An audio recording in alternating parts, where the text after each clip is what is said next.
নমস্কার বন্ধুরা, তোমরা সবাই কেমন আছো? শীতের সকালে কিন্তু চলে আসলাম রান্না করতে। আজকে কিন্তু খুব সুন্দর একটা রান্না নিয়ে চলে আসছি। আজকে কিন্তু তোমাদেরকে ভর্তা রেসিপি দেখাবো। আজকের ভর্তা রেসিপিটা করছি মান কচু দিয়ে চিংড়ি মাছ দিয়ে ভর্তা করব। এই ভর্তাটা খেতে কিন্তু খুবই মজার হয়। আর কে কে খেয়েছো অবশ্যই একবার কমেন্টে জানাবে। আর এই ভর্তা রেসিপিটা যাদের ভালো লাগবে অবশ্যই সাবস্ক্রাইব করবে, লাইক করবে, শেয়ার করবে। কথা না বাড়িয়ে চলে যাব রান্নায়। এই যে মান কচুটা কিন্তু কালকে আমি তুলে রেখেছিলাম, এখন কেটে নেব। যতটা লাগবে অতটা কেটে নেব।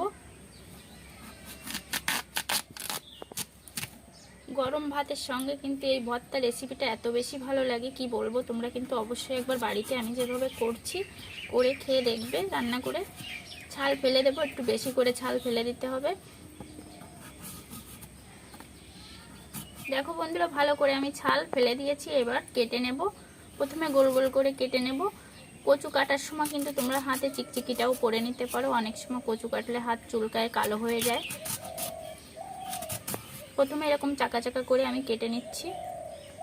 চাকা চাকা করে কেটে নিয়েছি, এখন কুচিয়ে নেব। ছোট ছোট করে আমি কুচি করে নেব। দেখো এই যে এইভাবে কুচি করে নেব।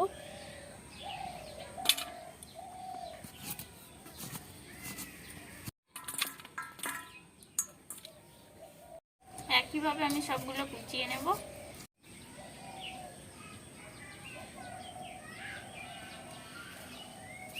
কচু ভালো করে ধুয়ে পরিষ্কার করে নেব।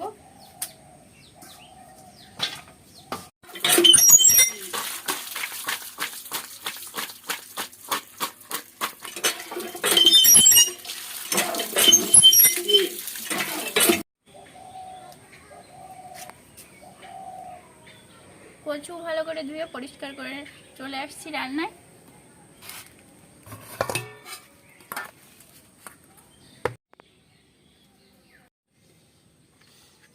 বন্ধুরা দেখো এখানে কি কি উপকরণ নিয়েছি তোমাদের একবার বলে দেবো। এখানে নিয়েছি চিংড়ি মাছ, আর এখানে শুকনো লঙ্কা। ভর্তাটা একটু শুকনো লঙ্কাটা আমি বেশি দিয়েই ভর্তাটা করব, আর তোমরা তোমাদের পছন্দ মতো শুকনো লঙ্কাটা দেবে।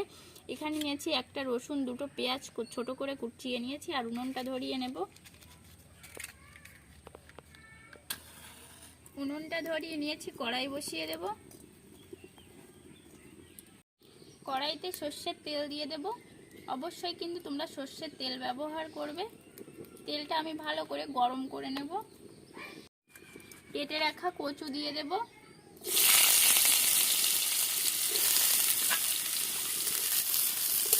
নেড়ে নেব। স্বাদ মতো লবণ দিয়ে দেব। পরিমাণ মতো হলুদ দিয়ে দেব। আবার খুব সুন্দর করে নেড়ে চেড়ে ভেজে রসটা শুকিয়ে নেব। রসটা থাকলে কিন্তু গলা চুলকাতে পারে, এর জন্য কিন্তু নুন হলুদ দিয়ে ভালো করে ভেজে রসটা শুকিয়ে নিতে হবে। কিছুক্ষণ ঢাকা দিয়ে রাখবো, আর অল্প আছে আমি কিন্তু ভেজে নেব।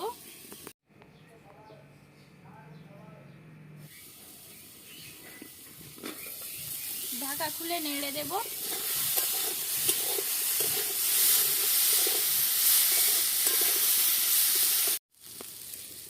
ঢাকা দিয়ে দেব।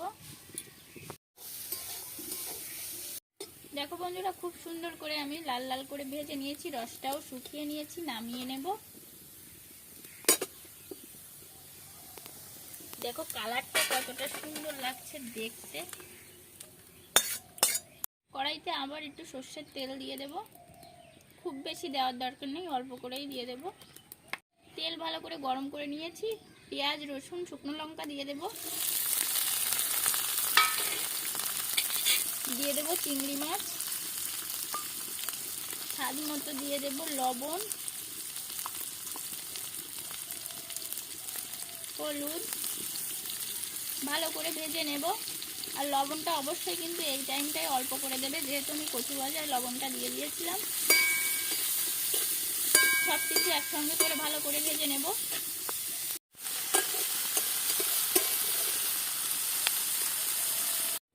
নিয়ে নিয়েছি শিলে দিয়ে দেব সর্ষে, কালো সর্ষে। 3 চামচ সর্ষে দিয়ে দিলাম। ভেজে রাখা পেঁয়াজ, চিংড়ি, রসুন, শুকনো লঙ্কা নামিয়ে নেব।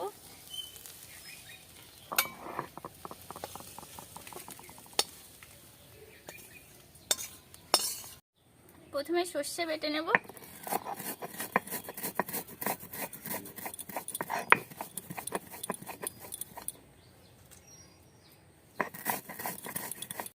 লঙ্কা বেটে নেব।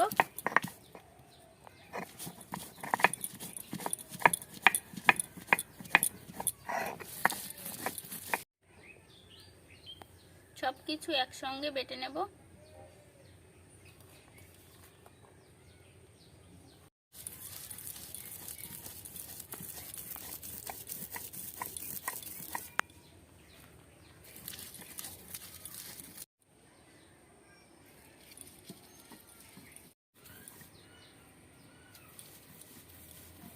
দেখো বন্ধুরা, রেডি হয়ে গেল চিংড়ি মাছের মানকচু ভর্তা। এবার একটু সর্ষের তেল দিয়ে আমি মেখে নেব। এত বেশি ভালো লাগে কি বলবো বন্ধুরা, তোমরা অবশ্যই একবার বাড়িতে এভাবে তৈরি করে গরম ভাতের সঙ্গে খেয়ে দেখবে। আমি শিলের পরে রেখেই মাখিয়ে নিচ্ছি। দেখো কালারটা দেখলেই বুঝতে পারছো যে কতটা সুন্দর হবে খেতে। তোমরা সবাই ভালো থাকবে, সুস্থ থাকবে, আমার রান্নাগুলো দেখতে থাকবে।